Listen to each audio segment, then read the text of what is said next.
Hello guys, welcome to our channel track anime, যেখানে আজকে আমরা দেখব ল্যাজারাসের এপিসোড 9। এপিসোডের শুরুতেই আমরা এখানে একজনকে দেখতে পাই যে একটা স্টেক খাচ্ছে। আর স্টেক খাওয়ার পর লোকটার ভাব দেখে মনে হচ্ছিল যে সে এটি খেয়ে একদম বিরক্ত হয়ে গেছে। ঠিক তখনই ওয়েটার এসে তাকে বলে, আপনি প্রতিদিনই একই জিনিসই কেন খান, নতুন কিছু ট্রাই করেন না কেন?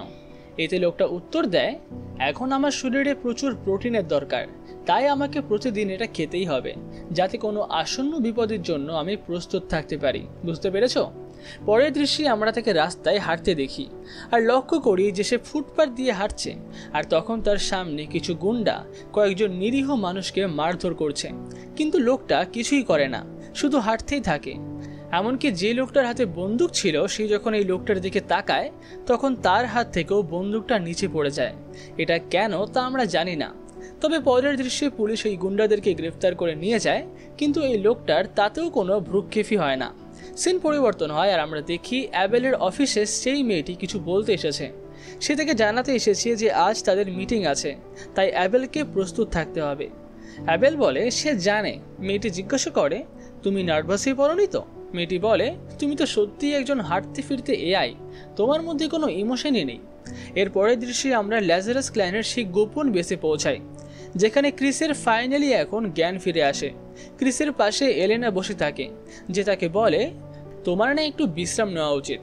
ক্রিস এলেনাকে জিজ্ঞাসা করে এক্সেল কোথায় গেছে। এলেনা জানায় যে এক্সেল ডাকের সাথে শপিং করতে গেছে, কিন্তু তুমি এখন বিশ্রাম নাও। ক্রিস বলে, যদি আমি শুধু বিশ্রামই করতে থাকি তাহলে স্কিনারকে কে ধরবে? আর হঠাৎই সে লক্ষ্য করে যে ঘরে এখন একটা বিড়ালও আছে। সে জিজ্ঞাসা করে এই বিড়ালটা আবার এখানে কবে থেকে এলো? এলেনা বলে এটা অনেকদিন ধরে এখানে রয়েছে। ক্রিস বলে, তাহলে ও হয়তো আমাদের সাথে ল্যাজারাস ক্ল্যানেরই সদস্য হয়ে গেছে। পরের দৃশ্যে আমরা দেখি যে এক্সিল বলছে, এই মার্কেটে আমি শুধু এটাই পেলাম। ঠিক তখনই ডাক গাড়ির রেকর্ডার বন্ধ করে দেয় এবং বলে, এখন আমরা যা বলবো তা কেউ শুনতে পাবে না। এক্সিল জিজ্ঞাসা করে, তার মানে কি? তুমি কি আমাকে প্রপোজ করবে? ডাক হেসে বলে, কি সব বলছো তুমি? পৃথিবী ধ্বংস হয়ে গেলেও আমি এমন কিছু করব না। আসলে ডাক অন্য কিছু জানতে চেয়েছিল। সে জিজ্ঞাসা করে, তুমি কি মনে করো, আমরা যদি স্কিনারকে ধরে ফেলি তাহলে কি সব ঠিক হয়ে যাবে? এক্সিল বলে, এ নিয়ে আমার সন্দেহ আছে। হতে পারে যে স্কিনারকে ধরার পরও আমাদের ল্যাজারাস ক্ল্যানকে ভেঙে দেওয়া হবে আর আমাদেরকে আবার শাস্তি দেওয়া হবে। এরপরে দৃশ্যে আমরা অ্যাবেল আর তার সেক্রেটারিকে দেখি। তারা লক্ষ্য করে যে অ্যাবেল একজন কমান্ডারের সাথে হ্যান্ডশেক করছে। কমান্ডার যখন কাউকে পরিচয় করিয়ে দিতে যাচ্ছিল, সেই নতুন লোকটা সেখান থেকে চলে যায়। সেক্রেটারি জিজ্ঞাসা করে সে কে? অ্যাবেল বলে, সে অনেক আগে আমার সাথে কাজ করত। সে একজন কমান্ডার এবং মিলিটারি অফিসারও। আমরা দেখি তারা ফাইনালি মিটিংয়ের জন্য পেন্টাগনে পৌঁছে গেছে, যেখানে হর্ষ এই সময় প্রস্তুত। এই জায়গাটি ছিল সেই স্থান যেখানে সারা বিশ্বের মানুষ এসে আলোচনা করে যে তারা স্কিনারকে ধরতে পারবে কিনা এবং ধরার প্ল্যান কি হবে। একজন বলছে, আমরা ল্যাজারাস টিম বানিয়েছি স্কিনারকে ধরার জন্য, কিন্তু তারা ঠিকমতো কাজ করছে না, বরং ল্যাজারাস স্কিনারকে ছেড়ে নিজেদের মর্জি মতো চলছে। রাশিয়ান টিমে আক্রমণ, ধ্বংসযোগ্য, ব্লাস্ট, তারা এসবই করে বেড়াচ্ছে। হার্ষ কিছু বলার আগেই এই সময় অ্যাবেল বলে, আমি এসব কথার সাথে একমত, কিন্তু আমি এখনও ল্যাজারাস ক্ল্যানের ওপরেই ভরসা রাখি। যদি স্কিনারকে কেউ ধরতে পারে তাহলে তারাই পারবে। একজন মেয়ে বলে, তোমাদের ল্যাজারাস ক্ল্যানের একজন তো রাশিয়ানের স্পাই ছিল, তাই না? সে কি আমাদের সব কথা তাদেরকে বলে দিচ্ছে না? তখন একজন বলে, আমরা ল্যাজারাস ক্ল্যানে একজনকে রেখেছিলাম যে আমাদের জন্য ইনফরমেশন সংগ্রহ করছিল। সে আজ এখানে আসবে আর ল্যাজারাস ক্ল্যান সত্যি বলছে কিনা তা জানতে। আমরা জানতে পারি যে সেই লোকটি আর কেউ নয়, লিল্যান্ড। সে ছিল স্পাই যে ল্যাজারাস ক্ল্যানে থেকে শুধুমাত্র ল্যাজারাসের খবর নিচ্ছিল। অন্যদিকে ডাক এই সময় বলছে, তোমার কি মনে হয় না লিল্যান্ড একজন স্পাই? সে আমাদের সব কাজের উপরে নজর রাখছে। আমার সন্দেহ হয়েছে কারণ লিল্যান্ডের কাছে দুটো সেলফোন আছে। এদিকে সবাই লিল্যান্ডকে এখন জিজ্ঞাসা করে, তুমি কি মনে করো ল্যাজারাস কি ঠিকমতো কাজ করছে? লিল্যান্ড বলে, তারা পুরোপুরি চেষ্টা করছে, তবে এখনও কিছু সংশোধনের দরকার আছে। তারা জিজ্ঞাসা করে, ক্রিসকে বাঁচানো কি একটা সার্থক সিদ্ধান্ত ছিল? স্কিনারকে ধরায় ফোকাস করা উচিত ছিল না? লিল্যান্ড উত্তর দেয়, ক্রিস খুবই গুরুত্বপূর্ণ। সে স্কিনারকে ধরতে অনেক সাহায্য করতে পারবে, তাই তাকে বাঁচানো সমান জরুরি ছিল। এরপরে আমরা দেখি ক্রিস আবার প্রস্তুত হচ্ছে। সে বলে, যদি আমি শুধু বিশ্রামই করি তাহলে স্কিনারকে কে ধরবে? তখনই সে লক্ষ্য করে যে তার কাছে একটা ট্যাবলেট রয়েছে, যেটা সে স্কিনারের বাড়িতে পেয়েছিল। অন্যদিকে লিল্যান্ড এই সময় সবাইকে বোঝাচ্ছে ল্যাজারাস ক্ল্যানের স্কিনারকে ধরার জন্য যথাসাধ্য চেষ্টা করছে, আমার বিশ্বাস তারা সফলই হবে। শুনে সবাই বলে যে ঠিক আছে, আমরা ল্যাজারাসকে আর একটা সুযোগ দেব। তখনই সেখানে একজন এসেই বলে স্কিনার আরও একটা নতুন ভিডিও পোস্ট করেছে, তাদের কাছে নতুন একটা মেসেজ এসেছে স্কিনারের থেকে। আমরা দেখতে পাই স্কিনারকে, যে বলছে আমার শেষ আপলোড থেকে 20 দিন পার হয়ে গেছে, কিন্তু তোমরা আমাকে এখনও খুঁজে পাওনি। সরকার কি সত্যি এতটা বিক্রি হয়ে গেছে যে তারা আর মরতেও ভয় পায় না? এখন মাত্র 10 দিন বাকি, যদি আমাকে খুঁজে না পাও তাহলে সম্ভবত এই পুরো পৃথিবী ধ্বংস হয়ে যাবে। এই সব কিছু এক্সিল এবং ডাকও দেখছিল। আসলে স্কিনার বলছে 10 দিন পর প্রথম মানুষটি মরবে, আর সে হবে তোমাদের মধ্যেই। ভালো হবে যদি তোমরা তার আগেই আমাকে খুঁজে বের করো। এই দৃশ্যটি টিভিতে দেখছে সবাই। অ্যাবেল বলে আমি স্কিনারের সাথে একমত, আমরা নিজেরাই নিজেদের সাথে লড়াই করছি, স্কিনারকে খুঁজছি না, এটা শুধুই সময় নষ্ট। একজন বলে ঠিক আছে, আমরা ল্যাজারাস ক্ল্যানকে আরও একটা সুযোগ দেব, কিন্তু এবার তাদের হাতে মাত্র 10 দিন আছে, আর এই 10 দিনের মধ্যে যে করেই হোক তাদেরকে স্কিনারকে খুঁজে বের করতেই হবে। অ্যাবেল বলে আমারও একই আশা আছে।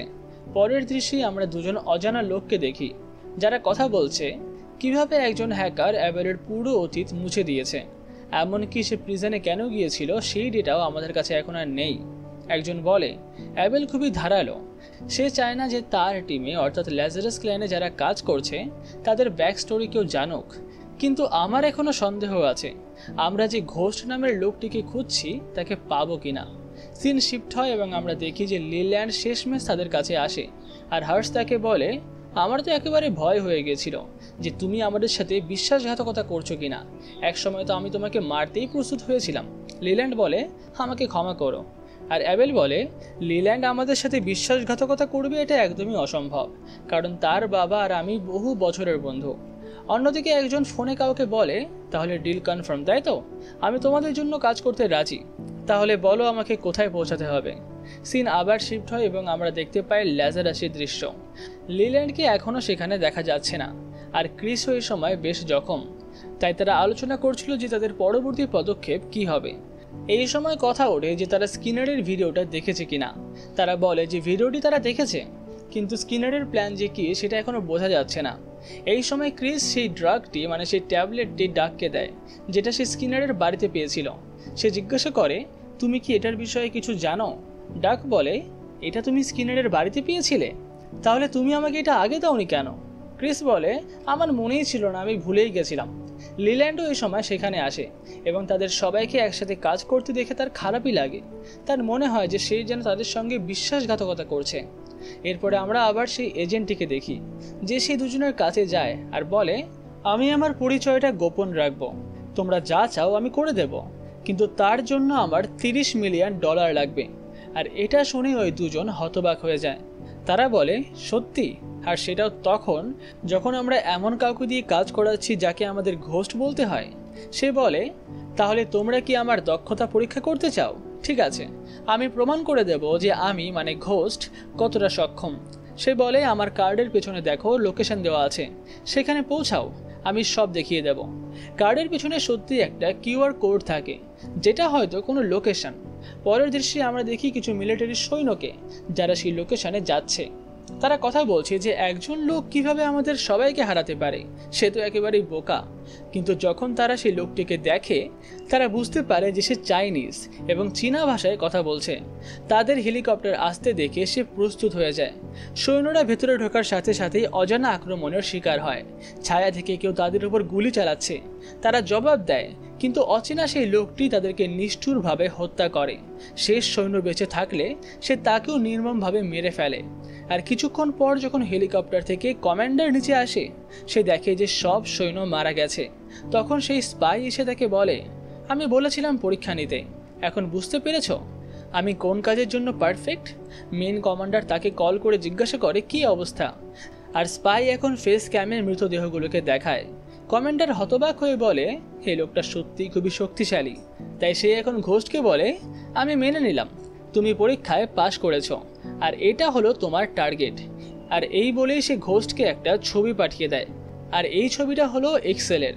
সম্ভবত এক্সেলের কোনো অতীত আছে, যার কারণে কেউ একজন এখন স্পাই নিয়ে এক্সেলকে মারার চেষ্টা করছে। আমরা সেই অতীত বিষয়ে এখনও কিছুই জানি না, কিন্তু জানতে পারবো পরবর্তী পর্বগুলোতে, যেটাকে দেখার জন্য চ্যানেলটিকে সাবস্ক্রাইব করতে একদম ভুলবেন না। আর ভিডিওটি ভালো লেগে থাকলে ভিডিওটিকে লাইক, কমেন্ট, শেয়ার তো অবশ্যই করবেন। তাহলে দেখা হচ্ছে অন্য কোনো ভিডিওতে।